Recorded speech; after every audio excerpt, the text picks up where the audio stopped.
第971集。罗安公主是先王的女儿，是在皇宫里长大的，所以这些事情她几乎门清。她想劝白赫然，又下意识地往高台上方瞅去，就见那位紫色眼睛的太子殿下冲着这边笑，明明看起来是很危险的一个人，这一笑，面上邪魅尽退，竟笑出了一种春暖花开的感觉来。罗安公主憋在心里的话就没有说出来，直到白赫然都已经走了，她才回过神，再一看，白赫然已经走到了南宾席间，坐到了孟淑玉的身边去。姐，何事啊？孟淑玉见他坐了过来，赶紧开口相问。母亲呢？我看表姐扶着她走了。白赫然点头。我让表姐陪她先回家了，因为接下来要说的事，母亲不太方便听。他一边说一边又看向孟文成，轻声道：父亲，淑玉，后宫已经料理完毕，国君的颜面也下到了底，那么接下来咱们就得同他探讨一下舒和的事情了。一提起舒和，孟家父子都紧张严肃起来。孟淑玉立即问他：怎么个探讨法？再瞅瞅国君那阴沉的脸色，心里愈发的忐忑。他气成那个样子，今日这事儿还能探讨成吗？探讨是能探讨，但却探讨不完。他告诉孟家父子，今日只是一个开端，舒和的事情需要的是一整个过程，可不是一晚上就能解决得掉的。孟老爷点点头。你只管放手去做，不管怎么做，我们孟家都会支持你。不管是舒和的公道，还是你自己的公道，孩子，我们都会一直站在你的身后，做你坚强的后盾。孟淑玉有很多事情想不明白，比如说，为何姐姐的事要跟国君探讨？难不成姐姐的死与国君还有关吗？还有，什么叫他自己的公道？他自己也有公道要问国君讨。想着这些事时，下意识的就将目光又投向那个东秦太子。先前他就有一种感觉，就是这位姐姐跟东秦太子好像是认识的，因为东秦太子坐的位置离他们这一席不远，所以他之前能够清清楚楚地看到这位姐姐端着点心去跟那东秦太子说话，两人有说有笑，有来有回，还一起到了国君身边，那种感觉绝对不是一盘点心的交情。何况如果是不认的，为何他要去送点心？那可是东秦太子，哪来的资格给东秦太子送点心？太子又怎么可能谁送的点心都吃？还有，之前的太子一直往女宾席那边看，现在，好吧，现在的目光已经追到男宾席了，牢牢盯在他这位姐姐身上。他没忍住，开口小声问道：姐姐，你同那太子……淑玉，不该问的不要问，就是要问，也不能在这儿问。孟老爷出了声，止住孟淑玉下面的话。孟淑玉无奈，只好放弃这句问，只是看向白赫然的目光里充满了探究。他自是能看出孟淑玉的疑惑，但也只得轻轻叹了一声，同他说：我是有些私心的，也确实是有一笔私人的账要同国君陛下算清楚，但是这跟为舒和报仇不发生冲突，也绝对不是我把孟家推上国君的对立面的。淑玉，你姐姐的死跟国君脱不了干系，想要为你姐姐报仇，孟家终究是要走上这条路。即使没有我，你们也已经成为国君陛下的眼中钉肉中刺。以这位国君的性情，绝不是搭进去一个舒和就能让他平息的。这一次是舒和，下一次很有可能就是你了。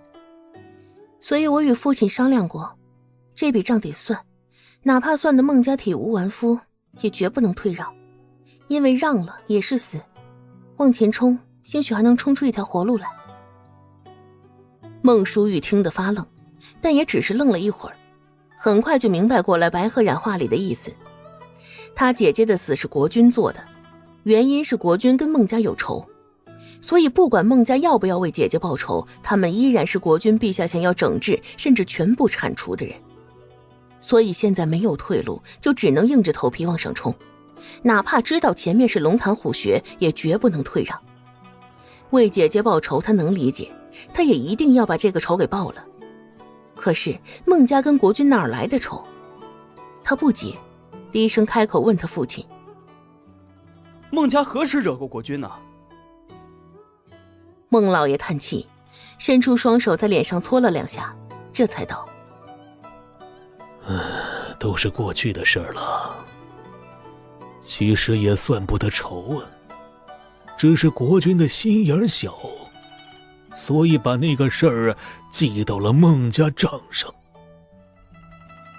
他低着头，简明扼要地给孟淑玉讲了当年他与淳于兰之间的事，而此时的白鹤冉却已将目光投向了在座的一众大臣。他在找人，找着凤香城的城主大人。听说凤香城的城主大人姓苗，叫苗扶桑，是一位公正严明的城主，断过许多难断的案子，在百姓心中地位很高。且之所以百姓都拥护他，是因为他不但断大案，小案也会认真对待，即使是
眼睛的样子，心里泛起了一丝心疼，也有点想念还在上都城的白浩轩和白浩峰了。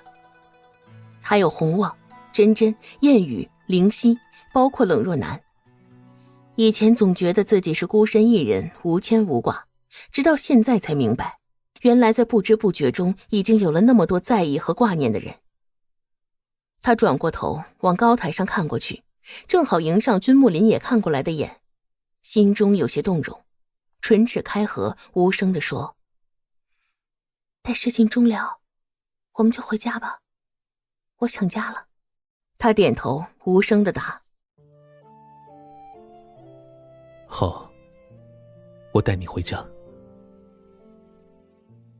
他终于笑了，收回目光，伸手揉了揉孟淑玉的头。放心，既然你叫我一声姐姐，我就对这个家有一份责任，不但要护好你和爹娘，也得把舒和的仇给报了。说完，问向孟文成：哪位是凤香城的城主大人？父亲帮我指一下。孟老爷没太明白他怎么突然问起城主，但还是告诉他：你看那边，捂着脸哭的那位啊，就是凤香城的城主苗大人，苗扶桑。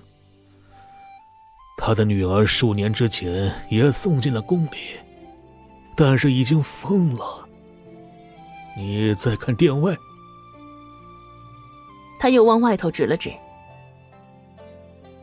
看到那个穿着黄裙跑来跑去的宫嫔了吗？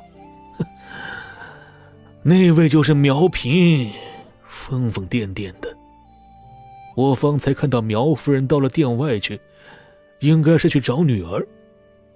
苗大人就一直在那儿哭啊。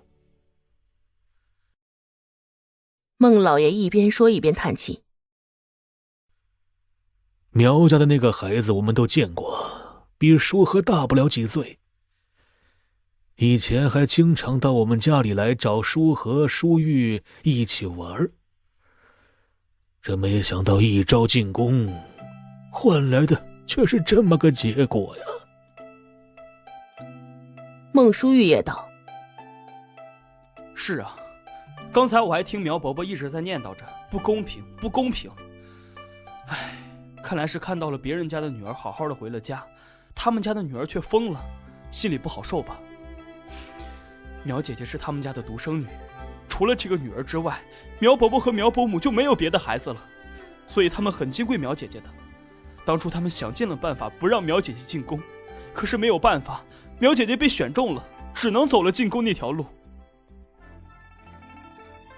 孟舒玉吸了吸鼻子，囔囔地说：姐，你问苗家做什么？是有什么事吗？白赫然点头，又往孟舒玉跟前凑了凑，压低了声音说：一会儿你就大声喊冤，当着所有人的面大声地喊出来，然后扑到苗大人身前跪着去。他是凤香城主，凤香城里的案子理应由他来断，你去他面前喊冤，当着这些人的面把舒和的惨死给说出来，求苗大人做主。孟舒玉都听愣了。这能行吗？当初我们也求过苗大人，苗大人也的确仔细查过，却什么都没查出来。现在再去求他，他就能查出什么吗？孟文成似乎明白了白赫然的用意，他想起先前苗大人曾对他说过的话。苗大人说：你们别查了，这件事情怕是牵扯太多，再查下去怕是孟家要出事儿，我们苗府也担不住这个后果。他其实当时就往国君身上怀疑过，因为苗城主一向公正严明，从来没有畏惧过那桩案子，却唯独孟家的这一桩，他有点畏首畏尾不敢接。这就说明其实苗大人心里80%都有数了，只不过有的这个数与一个他们苗家实在惹不起的存在有关，所以他不敢。什么人能让铁面城主惧成那样？除了国君还能有谁？他叹气：孩子，为父明白你的意思，你是想让舒玉当着所有人的面来喊这冤呢，以此来逼迫苗城主不得不办这桩案，也让所有人都听到我们舒和是枉死的。可是孩子呀，那苗大人从前不敢办咱们家的案子，现在他也不见得就敢了呀。就算接了，到时候还是说什么都查不出来，那又有什么用呢？反而会打草惊蛇，让国君知道我们孟家从来没有放弃对舒和死因的追查。他那样的人很有可能在意识到危机之后就开始下手铲除啊，我们孟家。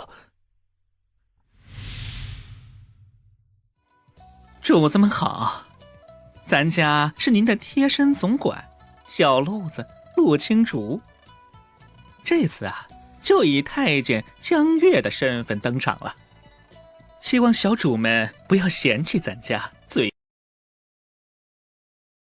第972集。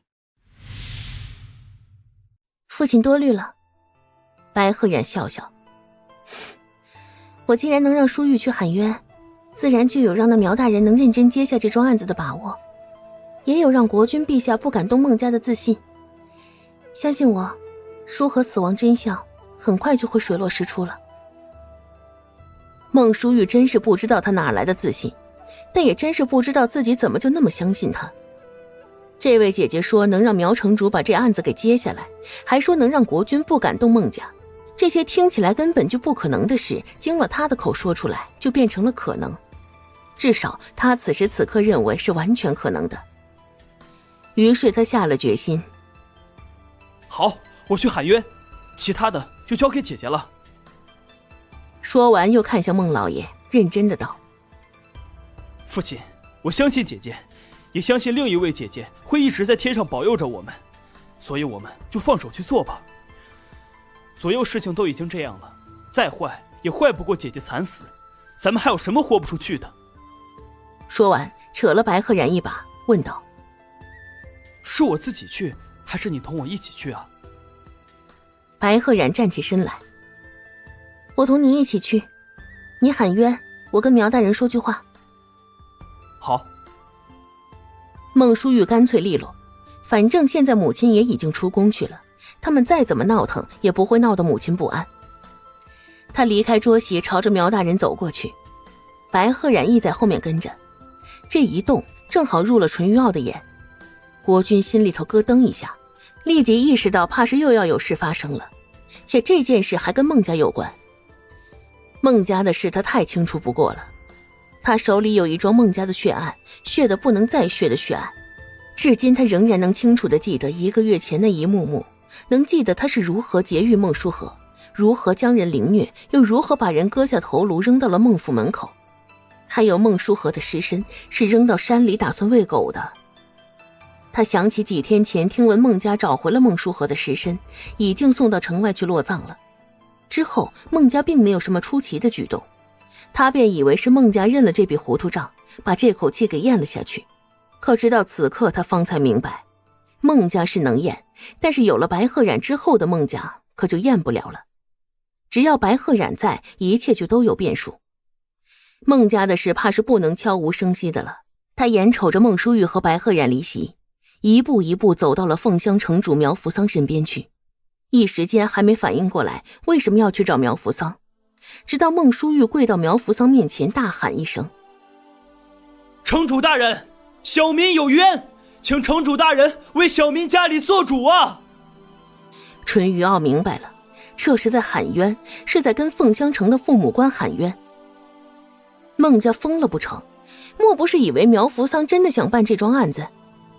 之前几次试探，苗福桑的怀疑已经打到他这边来，但也只是刚一怀疑便马上止住，并且明确地告诉孟家此事不可再议，他无能为力。孟家都被拒绝过，这怎么还锲而不舍呢？居然还闹到宫宴上来，当着这么多人的面大声喊冤，这闹的是哪一出？是在借由这个场合来逼苗福桑接下案子吗？怎么可能？淳于傲有自信，苗福桑不可能为了孟家来挑衅他这个国君。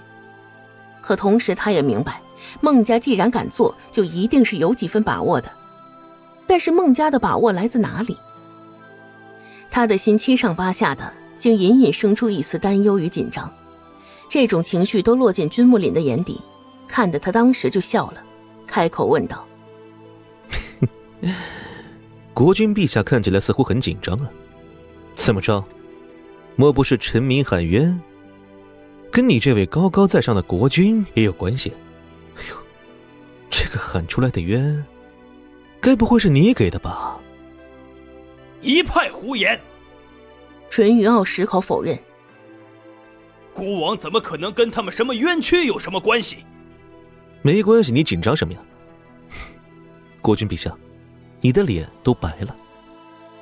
淳于傲下意识地去摸自己的脸，但变不变颜色怎么可能是摸出来的？他只是知道君木林说的是对的，他的确是心虚，很有可能已经白了脸色。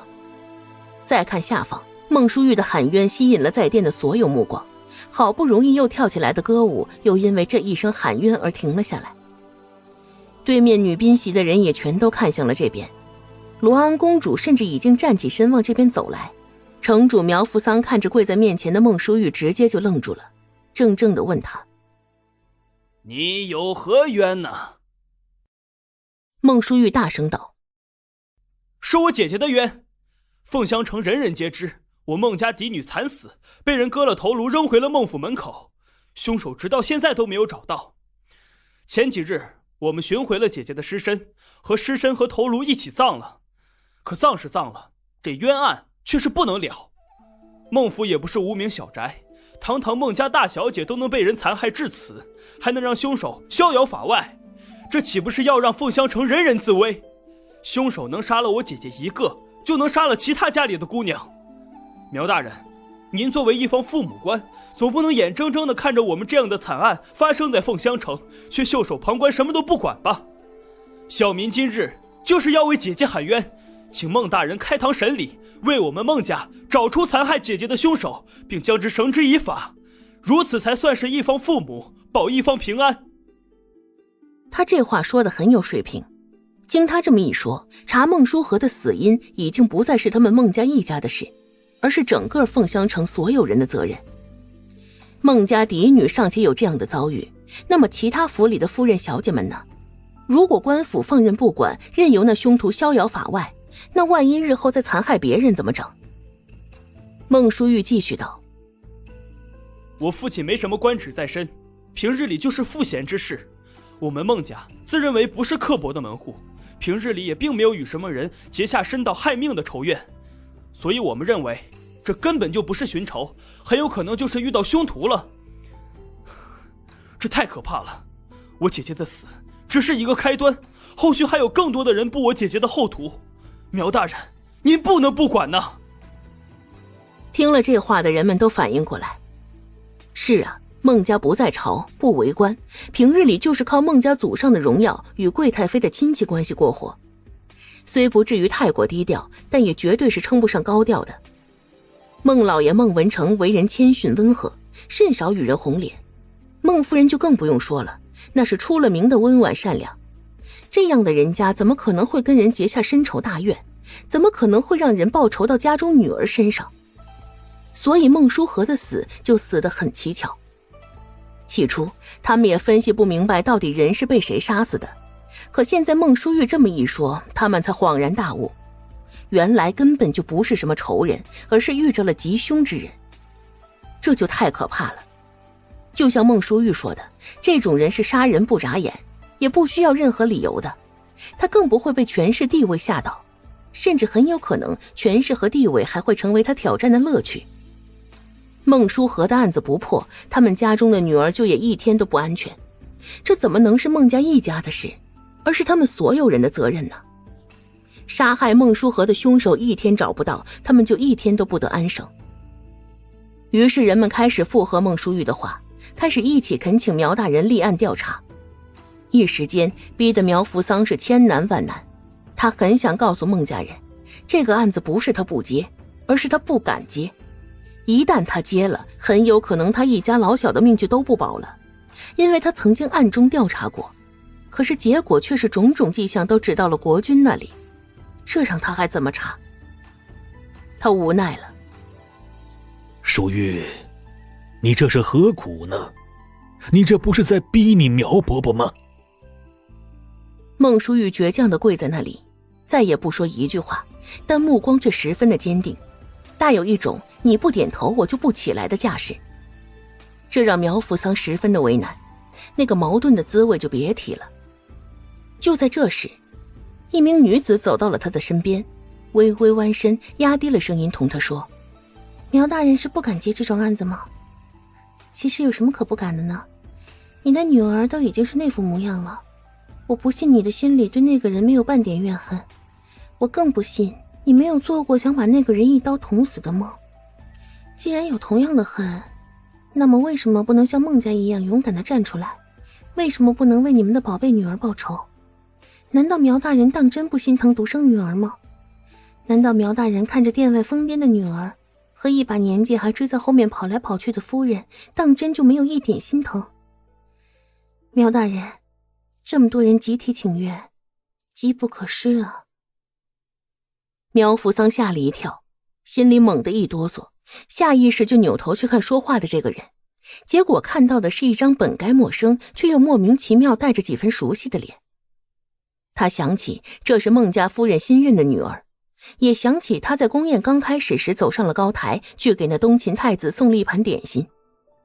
二人还攀谈了许久，然后竟是一起走向国君大人，说了好一阵话。